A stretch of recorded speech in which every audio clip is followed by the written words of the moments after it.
I am not my normal, energetic, jubilant self today. Again, I did not sleep at all last night. I kept having a weird dream, a reoccurring dream. I've had it since I was a kid. It's pretty common. You've probably had that same dream where you're running and then you try to run faster, and then Jesus Christ is jackhammering Mickey Mouse in the doo-doo hole with a lawn dart, while Garth Brooks gives birth to something resembling a cheddar cheese log with almonds on Santa Claus's tummy tum. What? The idea for today's video comes from a longtime viewer, Scuba Steve. Scuba Steve wanted me to compare all of the different radio service types and go over all the advantages and disadvantages of each of the different radio services that are out there. Now, I've already done a couple videos going over the different radio service types and which is better, but it's been a long time and times have changed.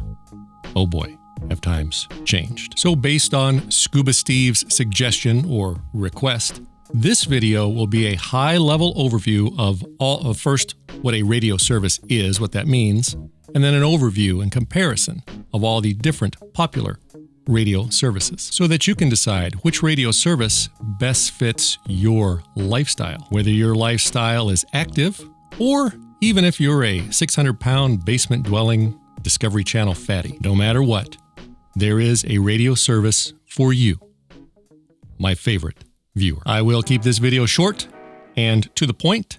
I will not try to impress you. I will not try to make myself look smarter by using a bunch of fancy jargon and big words. I gave up trying to make myself look smart long ago. I'm just some YouTube hobo trying to ride that YouTube train to Tuna Town. So I'm going to go over the key features and advantages of the 5 most popular radio services. This will not be a list and comparison of every radio service out there. No doubt someone will leave a comment asking why I left out some radio service that nobody's ever heard of, and they'll want to know why I didn't include it in my list, and I'll answer that now. The reason is because nobody's ever heard of it, or nobody cares. I don't care. I will go over the list of radio services in order of what I think is least versatile to most versatile. This will be my opinion of what I think is basically from worst to better. Other people may have different opinions, and that's okay. That's how it's supposed to work. Apparently, many people have forgotten that. And I'm not going to declare which one is better, because better means different things for different people. Everybody has different wants and needs in their radio service, and only you can decide which one is better for you. So when we see what we so often see, oh God, so often, when some people declare that ham radio is better, ham radio is best, when you see those comments in YouTube videos or on online forums, what that person really means to say is, ham radio is best for me, and I'm too stupid to realize that other people's needs may be different from my own. Before I get started, I may need to clarify what a radio service is. A radio service is it means a different type of radio, a different range of frequencies with different rules and different requirements. So it's basically different types of radios. Each radio service usually, not always, usually requires its own type of radio. Usually, not always, that specific type of radio can only transmit on that specific radio service. Many radios are able to transmit on their specific service but listen to other services, and a few radios are able to transmit on multiple services. Sometimes that may or may not be within the FCC rules and guidelines. Rules, regulations, guidelines, not laws. So the 5 different services that I'll be reviewing are FRS, CB radio, MURS, Gmrs, and ham radio. Throughout much of this video, I will be reading from my notes because Xenu forbid if I get something wrong, some people will break their arms trying to leave a comment to correct me. So I'll be referring to my notes. There is no need to leave a comment to let me know that I'm looking down. I know I'm looking down because I'm the one doing it. The first service on my list is FRS, Family Radio Service. This is an example of an FRS radio. They are generally very inexpensive. I think this one was about $25 for a package of 2. These are the kind of radios that you find at Walmart, and they say you can talk 12 miles or 10 miles. They're usually very inexpensive, and you can find them everywhere. There is no license required to use an FRS radio. Anybody can use and talk on an FRS radio. They have 22 channels in the 462 megahertz range.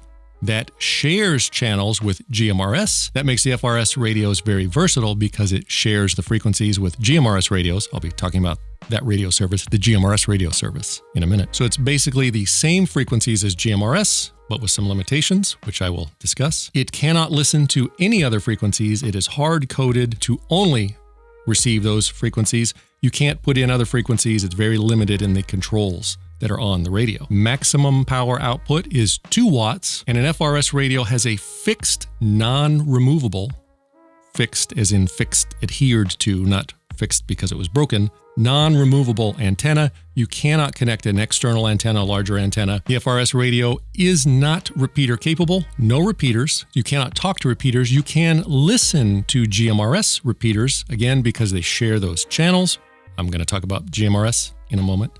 Hold on. You can use the so-called privacy codes, which are not private in any way.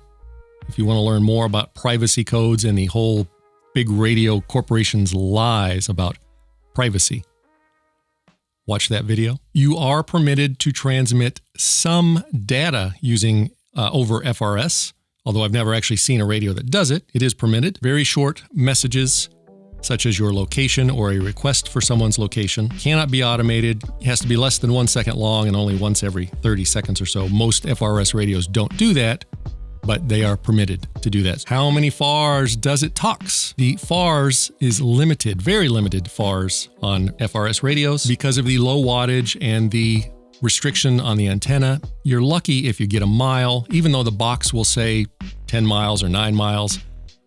If you were standing on a mountain and there was somebody 10 miles or 9 miles away on a mountain and you could see them, you might, maybe on a good day, talk that far. But generally speaking, the FARs are very limited on a FRS radio. The general use case for a FRS radio, anybody can use it. They're great for talking short distances. If you're camping and you want to talk around the campsite or around the neighborhood, the kids play with them. They're basically walkie-talkies that anyone can use. The next on my list is CB radio.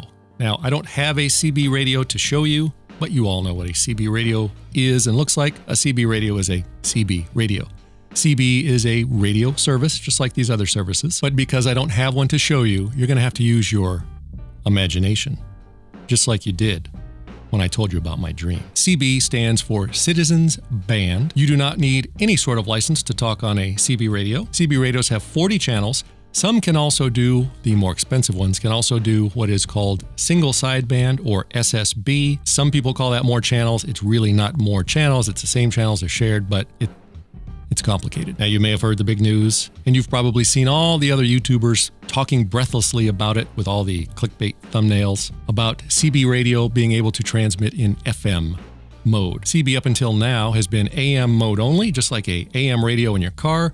The FCC will now permit CB radios to transmit in FM mode, which is more clear and has other advantages, just like the FM radio in your car. A lot of people have asked me what I think about this, and what I think is I'm not going to think anything until I actually see an FM CB radio on the market. Until then, doesn't matter. The frequency range of CB radios, AM or FM, is 27 megahertz. That's very low on the megahertz scale. Power is limited to 4 watts. Or if you have one of those fancy SSB single sideband CBs, you can go up to 12 watts. No repeaters, no privacy tones, even though privacy tones aren't private, no tones, and no transmission of data is permitted on CB. The FARs of CB radio varies. You can talk in very specific conditions thousands of miles by getting on the skip. So when somebody says that they've used their CB radio to talk thousands of miles to, it's possible. But it's very specific conditions, and you don't just pick up your CB radio and start talking that far, and you generally don't do it with the legal amount of power, that 4 watts or 12 watts permitted by the FCC. Generally speaking, your FARs will be between 1 mile or less and 10 or 12 miles. It depends on your antenna. If you've got a big antenna up on your house versus a walkie-talkie CB radio or a mobile radio, your FARs will vary from 1 to 10 or 20 miles. CB was very popular back in the old days when I was growing up. I had a CB radio. Surprise. But many people say that CB radio is dying and is being replaced by GMRS. Some people still use them, mostly used by people in cars, 4x4ing, truckers used to use CB a lot. Some still do, but it's dying off. The next radio on my list is MURS. MURS. This is a MURS radio. Looks very much like a Gmrs radio. MURS stands for Multi-Use Radio Service. No license required on a MURS radio. They're limited to 5 channels in the 151 to 154 megahertz range, 2 watts maximum power output. You can use an external antenna. So most MURS radios, the antenna comes off. So you could put a antenna on your car or even on your roof. However, there is a limit that a MURS antenna may not be more than 60 feet above ground level. Repeaters are not permitted on MURS, but as I'm sure some know-it-all will be breaking his arms to leave a comment to say, there may be some older grandfathered in MURS repeaters out there from back in the days when they were allowed. So you may hear a MURS repeater out there, but now with the current FCC rules and regulations, not laws, repeaters are not permitted on MURS unless it's grandfathered in. MURS can use privacy tones, CTS and DCS tones. They're not private. Remember, I mentioned that earlier. Data.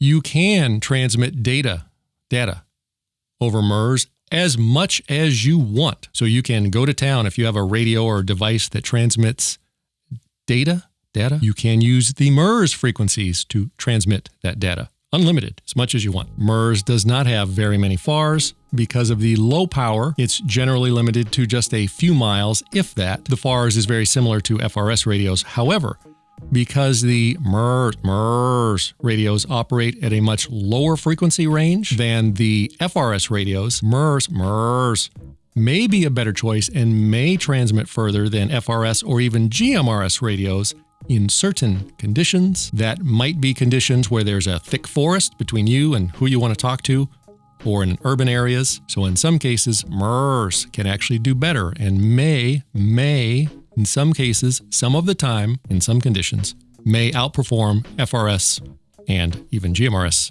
radios. Common use cases for MURS would be businesses, warehouses, because no licensing is required. Walmart likes the MURS. Drive by your local Walmart with a MURS radio on, scan the channels, and you will likely hear a call for a cleanup on aisle 5. The next radio service on the list is GMRS. This is a GMRS radio. GMRS stands for General Mobile Radio Service. To transmit on a GMRS radio, you do need a GMRS license. There is no test. You buy the license just like you buy a fishing license, and that license is then good for 10 years, and it covers your entire family. You would all use the same call sign. It's a very common question about the family use of the GMRS call sign, but everybody that license covers then uses your call sign. And you do have to identify with that call sign when you first transmit. If you're talking for more than 15 minutes, you need to identify yourself again using that call sign at least every once every 15 minutes. I told you I didn't feel good. It's the dreams. And then again at the end of your transmission. And you use the same call sign throughout the whole family. So I announce my call sign. If my child, my wife, my stepsister, my mother-in-law, if any one of them picks up their GMRS radio and transmit, they use the exact same call sign. They may optionally put an identifier at the end, such as Unit B or Mobile or -2, but the call sign itself is the same. You do not have to change it. You all use the same call sign. It's very simple. GMRS radios have 22 channels in the 462 megahertz and 467 megahertz range. Now, some people will argue that GMRS radios have 30 channels, and other people who just love to argue about the tiniest, insignificant, stupid little things, they will argue that those 8 additional channels are the same as the 22 channels, or most of them, because they share those channels, which is correct, because those additional 8 channels, those repeater channels, that's what the argument is over. 22 standard channels, 8 repeater channels on all GMRS radios, but those repeater channels are split channels. They're actually 2 frequencies combined, one to transmit and one receive, because that's how repeaters work. So technically, either would be correct. 22 channels is correct, 30 channels is correct. So if anybody ever tries to argue whether GMRS has 22 channels or 30 channels, just tell them, get a life. Because other than for pissing contest purposes, it doesn't matter. Power output on a GMRS radio is up to 50 watts. There are some limitations on some channels. Those limitations are built into a real GMRS radio. Many people ask, how do I know if my radio is a GMRS radio? You know if you bought a GMRS radio because it would say GMRS on the box. If it says GMRS on it, then it has all those GMRS rules and limitations and everything baked into the radio. Repeaters are permitted on GMRS, but because GMRS is not that popular, it hasn't been around very long. It has been around for many years, but it has only recently become popular. There aren't many GMRS repeaters in most areas. In my area, I'm blessed. I have repeaters. We're jammed. We have too many repeaters in the Southern California area, but most areas have very few, if any, repeaters. You can use the CTS and DCS tones for privacy on GMRS, but they are not private, as I have previously mentioned many times. You are permitted to transmit short bursts of data on GMRS if your radio supports it, just like on FRS. Cannot be automated, 1 second or less, once every 30 seconds. For the most part, you can't do data in any meaningful way on GMRS, other than those short, limited bursts of data transmissions. GMRS FARs are very many. GMRS, because it's in the higher frequencies, the 462 and 467 megahertz range, that is considered UHF, and it is line of sight, which, like the FRS radios, if you can see it, you can talk to it.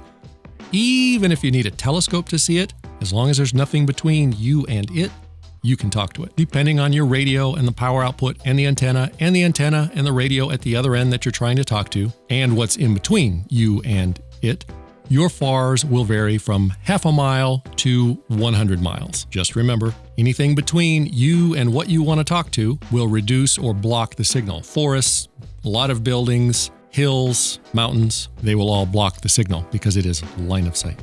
If you can see it, you can talk to it. GMRS is becoming more and more popular. It's used in cars. Many truckers are now using GMRS, replacing their CB radio. Off-roaders, paintballers. It's good for shit-hit-the-fan situations. A lot of preppers are using GMRS radios. GMRS is basically CB radio 2.0. And the final option in my list of radio services is ham radio. Ham radio does require a license, and there is a test for the license, and there are multiple levels of licensing. Just like in Dungeons and Dragons. There are no channels like in the simpler radio services, only frequencies. And the number of frequencies and bands of frequencies is huge. The amount of wattage or power output depends on what band you're on and which license you have. It varies, but overall, the power limit is a lot. Repeaters are permitted on ham radio, and that is one of the huge advantages of ham radio, is that virtually the entire country is blanketed in ham radio repeater coverage. Ham radio does the same CTCSS and DCS tones as most of the other radio services that I've talked about. It can also do digital transmissions, but person-to-person encryption is not permitted, because then how would the government know what you're doing? And yes, you can transmit data. Again, you can do digital data. You can do it all as long as it's not encrypted. The FARs on ham radio is much farther than any of the other services. You can talk to the moon with the right equipment and the right license. You can talk around the world or almost around the world. Very many FARs on ham radio. That does not mean you're just going to pick up any old ham radio and start talking to the moon or around the world. It depends on the license that you have, the equipment that you have, and the band that you're talking in. To me, the most important aspect of ham radio, amateur radio, is its use in emergencies or real shit hit the fan situations. I'm not talking about when you can't find toilet paper at the grocery store. I'm talking Rick Grimes in the street, shit hit the fan. Because of the distance that some of the radios can talk, and because of the repeater network around the country and around the world, ham radio is invaluable in a real shit hit the fan emergency. That's when those guys are going to stop being dorks, and they really will be important. They will probably save us all. But in the meantime, in non-shit hit the fan situations, which is 99.9999999% of the time, ham radio, amateur radio is just a hobby that seems to appeal to tinkerers and people that just like to talk and hear themselves talk. Not that there's anything wrong with that. It's more of a way of life. But it does allow you to do pretty much everything that all of the other services combined can do. If you have any questions about these 5 radio services that I've just gone over, leave a comment below. Dickhead comments, know-it-all comments, 10-paragraph long comments from know-it-alls answering questions that nobody asks, or comments expressing disapproval of my dream. All of those comments will be pinned to the top for everyone to laugh at.